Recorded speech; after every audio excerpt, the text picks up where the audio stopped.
Break के बाद स्वागत है आपका। हम आपको बता रहे थे कि शिक्षक जो हैं दशहरा में थोड़े नाराज थे किन्हीं कारणों से, लेकिन अब उनकी नाराजगी संभवतः दूर करने की कोशिश सरकार की ओर से की जा रही है। एक बड़ी घोषणा की गई है और शिक्षा मंत्री ने प्रेस कॉन्फ्रेंस कर सुनील कुमार ने क्या कुछ कहा है शिक्षकों के लिए जिसे तोहफा बताया जा रहा है दशहरे का, वो सुनिए आप।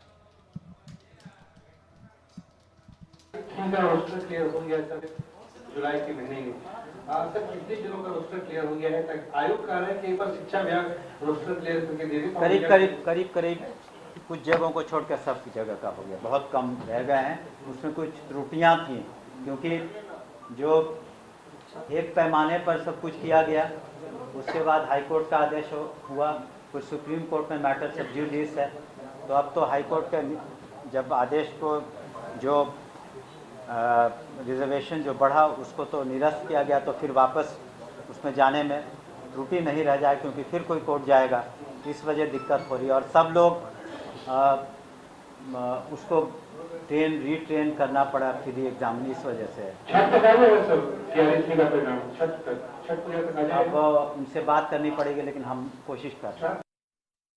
लोग अपना इसमें पिटिशन दे सकते हैं, एक समय सीमा हम लोग निर्धारित करेंगे और एजुकेशन डिपार्टमेंट के पोर्टल पर उसको अपलोड करेंगे और हम लोग उसमें उन लोगों को 10 ऑप्शन देंगे, शिक्षकों को 10 ऑप्शन देंगे, काफ़ी ऑप्शन देंगे। 1 2 3 4 5 6 7 8 9 10 ऑप्शंस रहेंगे उनके पास। और यथासंभव हम लोगों ने कोशिश किया है कि जो शिक्षक हैं अपने ही ज़िले में रहें। पहली बात तो ये है कि अपने ही ज़िले में रहें ताकि उनको सुविधा हो अपने ही ज़िले में।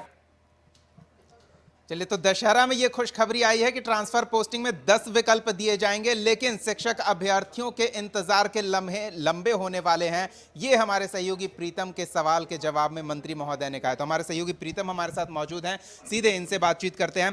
प्रीतम, पहले दशहरा गिफ्ट की बात कर लेते हैं, फिर जो इंतजार के लम्हे लंबे होंगे उस पर भी आपसे बातचीत करेंगे। ये किस तरह से गिफ्ट माना जाए, क्योंकि शिक्षक पहले भी कह रहे थे कि सरकार हमें ठग रही है। हाँ, देखिए, एक तरीके से देखने का अपना नज़रिया होता है। हम मान सकते हैं कि विभाग ने अपनी तरफ से ये गिफ्ट दिया है और चूँकि दुर्गा पूजा चल रहा है, नवरात्रि चल रही है और काफ़ी दिनों से इसकी चर्चा हो रही थी, तो आज शॉर्ट नोटिस पे शिक्षा मंत्री ने एक प्रेस कॉन्फ्रेंस की और उन्होंने बता दिया कि किस तरीके से आपका ट्रांसफ़र पोस्टिंग होगा।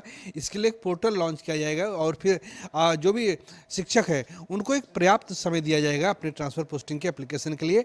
और उन्होंने एक बात ये भी क्लियर कर दी है कि जो नियोजित शिक्षक है जिन्होंने सक्षमता परीक्षा पास नहीं की है उनके लिए ये ट्रांसफ़र पोस्टिंग की पॉलिसी लागू नहीं होगी क्योंकि सक्षमता परीक्षा के एक और फेज का आयोजन होना है और जो नियोजित शिक्षक बच जाएंगे उसको इसमें समायोजित किया जाएगा।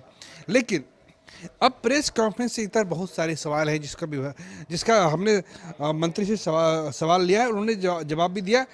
सबसे बड़ा सवाल एक ये है कि बिहार में 2005 में मुख्यमंत्री नीतीश कुमार बने और 2006 से नियोजित शिक्षकों की नियुक्ति शुरू हुई, ठीक है।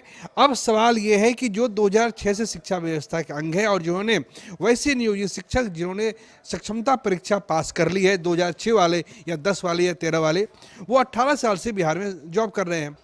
और वैसे शिक्षक जिन्होंने बीपीएससी की परीक्षा पास की है, क्या सरकार दोनों के अनुभव को, दोनों की शैक्षणिक योग्यता को और दोनों के वेतनमान को एक मानती है? क्या विभाग ऐसा मानता है? जब इनका ट्रांसफ़र होगा, जब इनका वेतनमान बढ़ेगा, जब इनका इंसेंटिव इनकी बढ़ेगी और जब इनका सालाना प्रमोशन होगा, वो प्रमोशन एक स्तर का होगा या वो अलग अलग स्तर का होगा? कायदे से जो नियोजित शिक्षक जिन्होंने सक्षमता परीक्षा पास कर ली है, अगर वो 18 साल से 15 साल से काम कर रहे हैं तो उन्हें बीपीएससी पास शिक्षक के मुकाबले बेहतर प्रमोशन मिलना चाहिए। लेकिन आज शिक्षा मंत्री ने जैसा जवाब दिया है उसका निचोड़ ये है कि नियोजित शिक्षकों की आस पूरी नहीं होने वाली है। ट्रांसफर पोस्टिंग वेतनमान में बीपीएससी पास शिक्षकों को प्रायोरिटी मिलेगी। उनके 10 साल के अनुभव को शिक्षा विभाग कोई काउंट नहीं कर रहा है, वो काउंट होगा सक्षमता परीक्षा जो उन्होंने पास की है उसके बाद की तारीखों से उनका अनुभव, उनका पोस्टिंग, उनका ट्रांसफर काउंट होगा। चलिए, शायद यही वजह है कि शिक्षक कह रहे हैं कि उनकी बातें सरकार नहीं मान रही है, मतलब एक तरह से ठग रही है सरकार उन्हें। बहरहाल शिक्षकों की तो बात हो गई, जो उनका होगा वो सरकार जो दे रही है कम से कम कुछ तो दे रही है, ये वो सोचें अगर तो। लेकिन जो शिक्षक अभ्यर्थी हैं तीसरे चरण का परीक्षा देने के बाद अब परिणाम का इंतजार कर रहे हैं, और इंतजार 2 महीने पहले से कर रहे हैं। चर्चा बहुत जोर से थी कि बीपीएससी रिजल्ट जारी कर देगी, क्योंकि पहले के 2 रिजल्ट बहुत कम अंतराल पे आ गए। ऐसे इंतजार के लिए कुछ हद तक मीडिया कर्मी भी जिम्मेदार हैं, जो सरकार जो बीपीएससी से हर बात पे पूछने लगते हैं कि भैया रिजल्ट कब आएगा, रिजल्ट कब, परीक्षा हो गई रिजल्ट आ जाएगा। सरकार रिजल्ट तो रोकने नहीं जा रही है।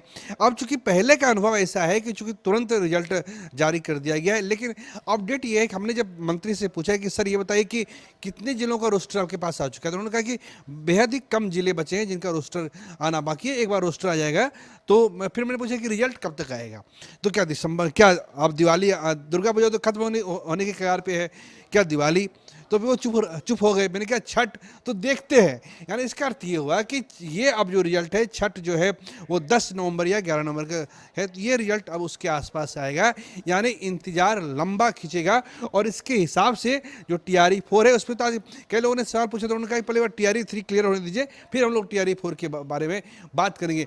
देखिए सर, जो ताती तत्वा समुदाय का जो मसला, जो माननीय अदालत ने जो निर्णय दिया था उसमें था कि उनको EBC से जनरल कास्ट में, सॉरी EBC से उन्हें इसमें शामिल किया जाना था, तो उसको लेकर एक कंफ्यूजन की स्थिति पैदा हुई और तमाम तरीके से बात रोस्टर क्लियर तक पहुंच गई।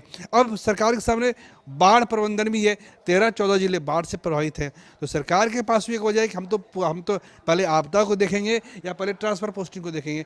तो लबूलाब यही है कि अभी रिजल्ट आने में अब थोड़ा समय लगेगा, इंतजार और सही। धन्यवाद प्रीतम। तो थोड़ा और इंतजार कीजिए, लेकिन रिजल्ट आ जाएगा, और अगर आपने अच्छे से परीक्षा दिया है तो परिणाम भी आपके बेहतर आएंगे। चलिए हम